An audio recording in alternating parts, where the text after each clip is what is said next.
শ্রাবণের শেষ সোমবারে শিবের মাথায় জল ঢালতে যাওয়ার পথে গাড়ির ধাক্কায় মৃত্যু হলো অন্তত 6 জনের। এই ঘটনার রীতিমতো আতঙ্ক শহর শিলিগুড়ি সংলগ্ন বাগডোগরায়।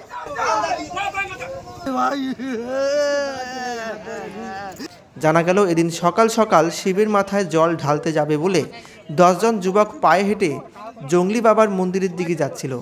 সেই সময় পেছন দিক থেকে আসা একটি স্করপিও গাড়ি দ্রুত গতিতে এসে তাদের ধাক্কা মেরে রাস্তার পাশে নয়নজলিতে পড়ে যায়।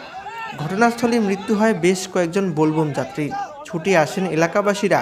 খবর পেয়ে ছুটে আসে পুলিশ এবং দমকলও। আহতদের প্রত্যেককে উদ্ধার করে উত্তরবঙ্গ মেডিকেল কলেজ হাসপাতালে নিয়ে যাওয়া হয়েছে।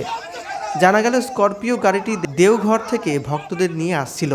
মনে করা হচ্ছে সেই গাড়ির চালক সম্ভবত ঘুমিয়ে পড়েছিল, আর তার জন্যই এমন দুর্ঘটনা ঘটেছে বলে স্থানীয়রা মনে করছেন। মারা গেছে, কাকার ছেলে মারা গেছে, দুইটা দাদা নিজে দাদা রে ভাই, কাকার ছেলে দাদার ছেলে, আর একটা আমার সিভিক বন্ধু খাওয়াখালি টিজিতে প্রহ্লাদ রয়, আমি আর সাথে করি।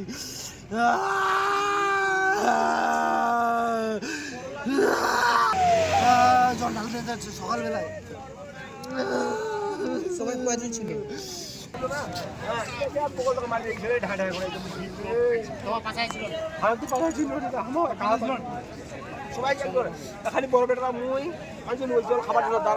হয়েছিল কাকা, কখন কোথায় যাচ্ছিলেন আপনারা? আমরা যাচ্ছি জঙ্গলি বাবা। হ্যাঁ, সবাই লাইন করে যাচ্ছি কাঁচা রাস্তায় দিয়ে। যাতে যাতে গাড়িটা ওই গাড়িটা ফুল স্পিডে আসলো। আসার পরে আমরা 3 জন একটু পিছনে ছিলাম। তারপরে এদেরকে ঠায় করে মারিয়ে দিল, পোল খুঁটি ওগুলো ভেঙে দিল। ভাঙে দেওয়ার পর দেখতে যে সবাই দেখছে, কেউ চিন্তা নেই। কজন মারা গেছে? এখানে 5 জন মারা গেছে। 5 জন? 5 জন ওপেন ডিটেল। আর ওই গাড়ির মধ্যে কেউ মারা গেছে? গাড়ির মধ্যে কেউ মারা যায়নি, ওরা পালিয়ে গেছে। পালাই গেছে।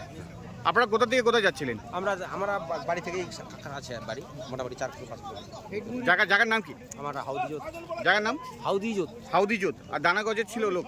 দানা করছে না, ওটা দানা করছে হাউদিজোতে। কতজন ছিলেন টোটাল আপনারা হেঁটে? মোটামুটি 10 জন। এর মধ্যে কেউ সিভিকও মারা গেছে? একটা সিভিক মারা গেছে। আপনার নাম? আমার নাম হরিদাস বর্মন।